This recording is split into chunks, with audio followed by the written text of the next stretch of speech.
and the genre is Streptococci. Dear student, we have discussed this topic in detail in the class, but today, to communicate the second species of this genre, that is Streptococcus pneumonia, so we want to join to all those who are in supply examinations.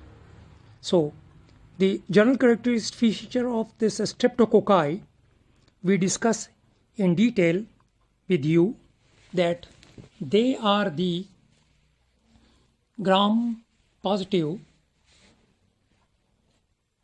cocci in chain form. Second, they are non-motile, and in chemical examination it is catalase negative. As well as they are facultative anaerobes. It means that can be grown in the presence of oxygen or in the absence of oxygen. Third, the quality of this species, this genre, is they are producing an enzymes that lyses the blood. So we can differentiate this microorganism from the Staphylococci, that the Streptococci and Staphylococci, here are three back differentiation. Number one, if somebody asks you that how you differentiate a slide of Streptococci and a Staphylococci, as well as culture present on the two culture plate of the McConkey or Arnold blood agar, so how you identify the Streptococci and the other one, that is the Staphylococci. So your answer will be that Streptococci, they are under microscope if we make a slide, so they are in chain, while Staphylococci, they are gram positive, but they are observed in a cluster form. Second, if we observe the species in Streptococci, that is the Streptococci pneumonia, they are always in pair, while not the Staphylococci.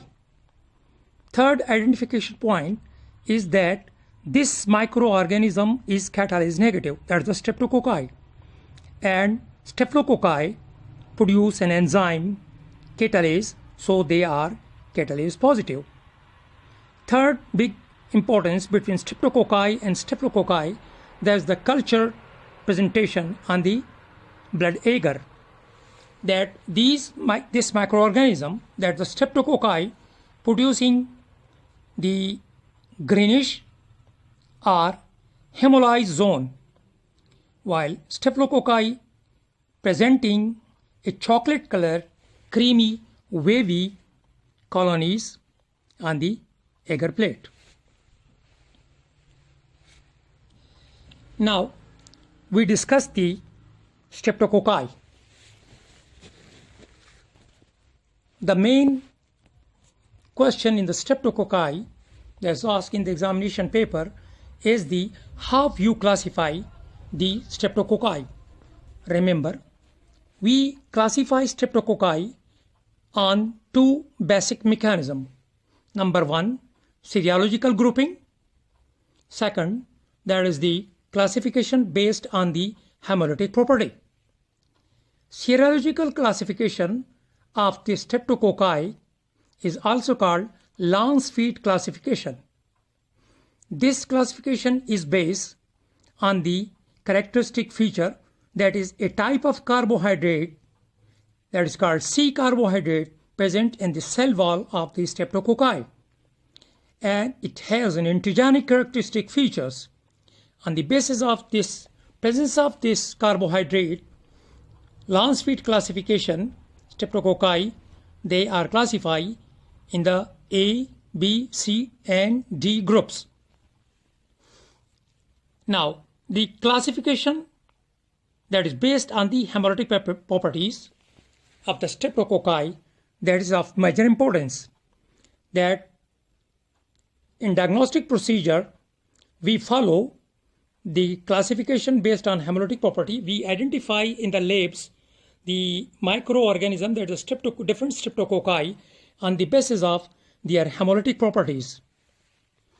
The hemolytic properties of the streptococci, they are also classified in the alpha hemolytic groups, beta hemolytic groups, and gamma hemolytic groups. Now, if we observed on the blood agar the hemolytic properties of the streptococci, so some of the streptococci, which are called alpha hemolytic groups, we observe that these microorganisms have the ability to lyse the whole blood RBCs and producing a clear zone on the culture plate around the colony of the streptococcal microorganism. Beta hemolytic,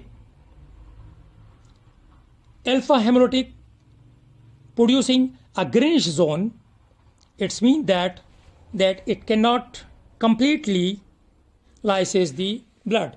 So we observe in alpha hemolytic groups of streptococci a greenish zone around the growth of the streptococci. Second group, that is the beta hemolytic, where we observe a clear zone of lysis, that it means that beta hemolytic streptococci clearly lyses all the RBCs present on the culture plates. So beta hemolytic streptococci, we observe around them a clear zone. Now the third group, that is called gamma hemolytic, they neither hemolyzed and neither producing partial hemolysis like alpha hemolytic. It means that alpha hemolytic partially hemolyzed RBCs, beta hemolytic streptococci completely hemolyzed, and gamma hemolytic neither partially hemolyzed, neither completely hemolyzed the RBCs on the culture plate. Now we proceed to the different examples of the streptococci.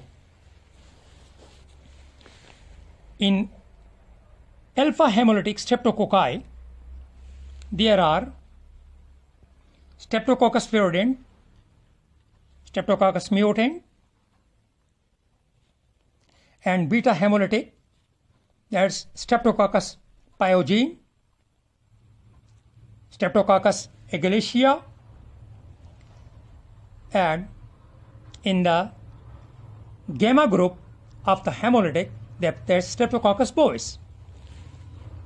If you see this diagrammatic representation of the slides, so two major important species of the genera, that is the streptococci, we discuss in this lecture.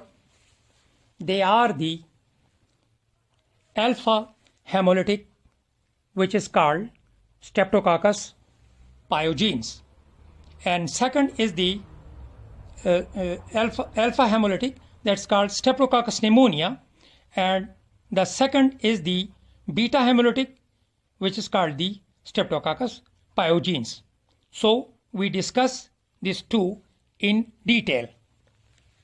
Now proceed towards the third slide. You see, already there is a diagrammatic representation of the Lancefield classification, which shows you A, B, C, D different groups, and the alpha, gamma, and beta representation with the arrowheads and the example in front of the slides. Now we proceed towards the Streptococcus pyogenes.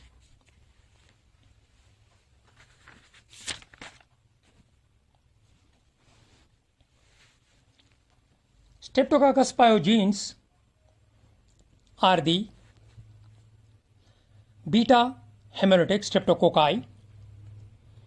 They are spherical or ovoid in shape, cocci arranged in chain and containing a slight capsule of a chemical substance that's called hyaluronic acid, and it is non-motile spore forming bacteria.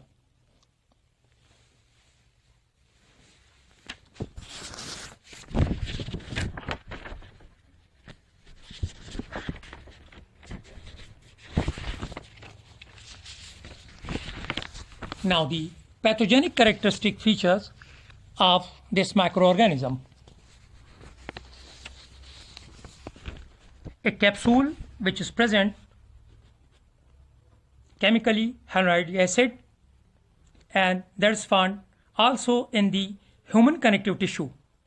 It means that this substance is also present in the human tissue as well as present in the light capsule around this microorganism, but they have no any antigenic property. It means no immunological effect of these chemical substances, only the presence of this thing which differentiate this microorganism, that the Streptococcus pyogenes, from the Streptococcus pneumonia.